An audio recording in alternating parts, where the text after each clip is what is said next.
So, Quantumania, the first movie in Phase 5, has been seen by press and insiders, and their reactions are out there, and it's a mixed bag. There are a lot of people that absolutely love the movie, but there are many folks that have issues with it. And I want to talk about one aspect of the film that I think a lot of people are getting upset about, and I actually think they are misinterpreting it. And this is going to get really freaking weird because we are technically making a video about a movie that we haven't seen yet. It comes out right around the corner. But the truth is, many of you are probably just like me, and you're total degenerates that are looking at every leak and rumor, and you usually go into every single Marvel movie knowing a lot about what's actually going to happen in the film. And this one is a big one. We are going to talk about the ending of Quantumania. So big time spoilers, get on out if you don't want to know about the actual ending of the film. Here we go. And so the end of the movie is going to see a fight between Scott Lang and Kang the Conqueror. And it's probably no surprise if you've seen the trailers that Scott Lang is essentially willing to lose himself to make sure that Kang does not win. And the context of what that is that Kang the Conqueror wants to get out of the quantum realm. This is a prison for him where he cannot actually use the full plethora of his power. And a major plot point of the film is going to be him trying to convince Scott Lang to steal this super crazy battery thing out of the quantum nexus to then allow Kang to then escape the quantum realm and take over the entire multiverse. And the thing is, according to many people that have seen the movie and have talked to me about it behind the scenes, Kang the Conqueror is actually going to lose. And not only is he going to lose, he's going to be killed. Yeah, no, you heard me right. He's gonna die. R.I.P. Kang the Conqueror at the end of this movie. Remember when we all thought we were gonna meet Kang for the first time and oh goodness, here we go. I'm so excited. Nope, he's gone. Hey, yo, what the? And I know that probably sounds ridiculous, and I think that is why you are seeing people say that there's a lack of stakes in this movie. I think this is why Grace Randolph said in her review that you could probably skip this movie and it wouldn't matter at all when you see Kang the next time. And honestly, even if the theory that I'm about to explain is correct, it may have been a mistake for Marvel Studios to do this with the big bad of this whole entire multiversal saga. Like, we're gonna have to use the powers of being a big old sweaty nerd here to sort of use mental gymnastics to get around this actually being a thing. And look, I'm being honest here, like I'm not just making this up. I actually do think that the presumed ending is a lie and that Kang is not actually dead, but it really does seem like that's the way the movie's gonna present it. But alas, I think this is misdirection, and here's why. It has to do with the specific way that Kang the Conqueror is going to be destroyed at the end of the film. So he's apparently going to be sucked into the quantum nexus and destroyed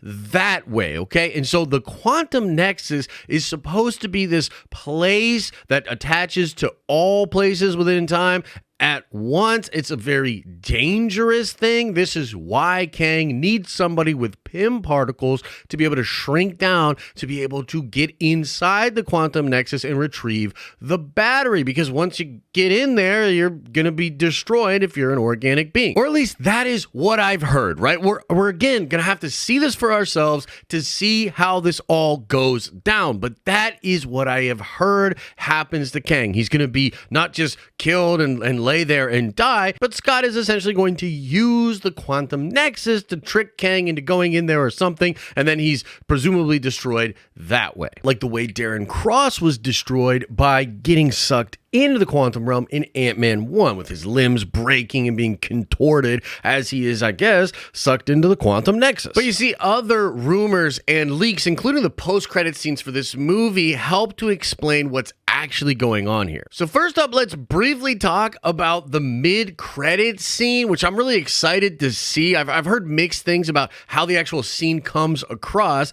but this is the Kang and the Council of Kang scene. And what this scene is meant to do is introduce us to the idea of this Council of Kangs, and it will tell us that these Kangs are the ones that actually trapped the Kang the Conqueror variant in the quantum realm. And I think it stands stands to reason that the Council of Kangs trapped Kang the Conqueror in the quantum realm because they couldn't trust him to get along with the rest of the group. Kang the Conqueror just wants to conquer everybody, including his own variants. It's kind of his thing, you know, the Conqueror. But hold on to that thought about the Council of Kangs for just a minute. Now let's talk about a couple other leaks and rumors that I think will help to explain that Kang is not really dead. So first up, we had a rumor from Paul from Heavy Spoilers that the Kang we meet in Quantumania was indeed going to be the big bad Kang for the Kang Dynasty and for Secret Wars. And then later on, My Time to Shine Hello said that Kang will be the big bad of Kang Dynasty and Secret Wars,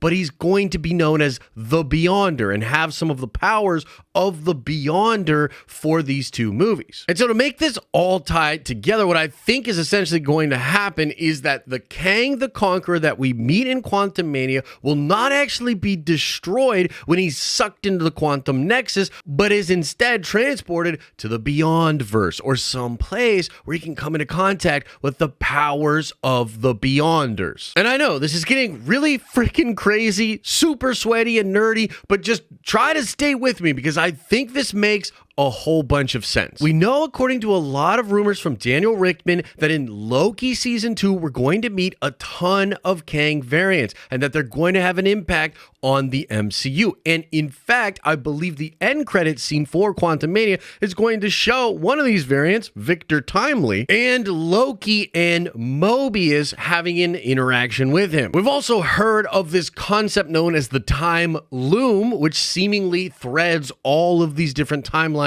together. And I think it's implied that that time loom is the product of the Council of Kangs. The Council of Kangs may well even discuss how Ant-Man and the Avengers from this universe could put their whole plan in jeopardy, which is essentially this beautiful way to weave timelines together so that they don't cause chaos. And so what I think you're going to see over the next couple of years with Marvel movies is variants of Kang, likely from the Council, continuing to meddle with the multiverse, which will have dire consequences, mostly incursions. And then by the time Kang Dynasty and Secret Wars are going to happen, we will see the Kang the Conqueror variant, the guy that was so much trouble and so evil that the Council of Kangs trapped him in the Quantumania. That guy will reemerge with the powers of the Beyonder, and he will be the ultimate threat to the entire multiverse. And I think this would be perfect because this Kang the Conqueror variant is supposed to be the darkest and just the most troublesome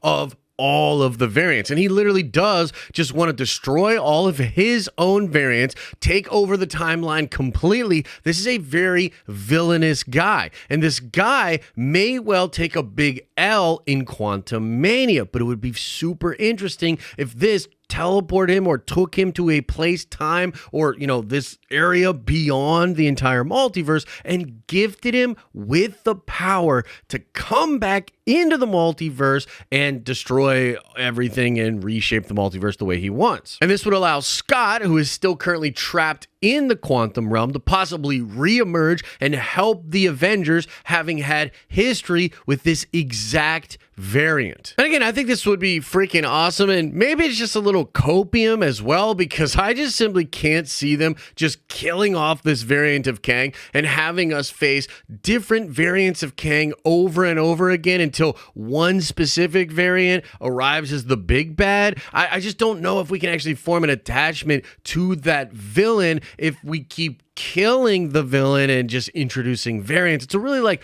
wonky kind of a situation. I think it would be great to actually have this variant of Kang still survive the movie and become the big bad. Let me know what you think about this in the comment section below. Smash a like on this video if you enjoyed it. Subscribe to this channel and the live streaming channel because we give away dope nerdy things each and every month. And if you want to watch more, why not check out this video I recently made discussing in depth both post-credit scenes for Quantumania.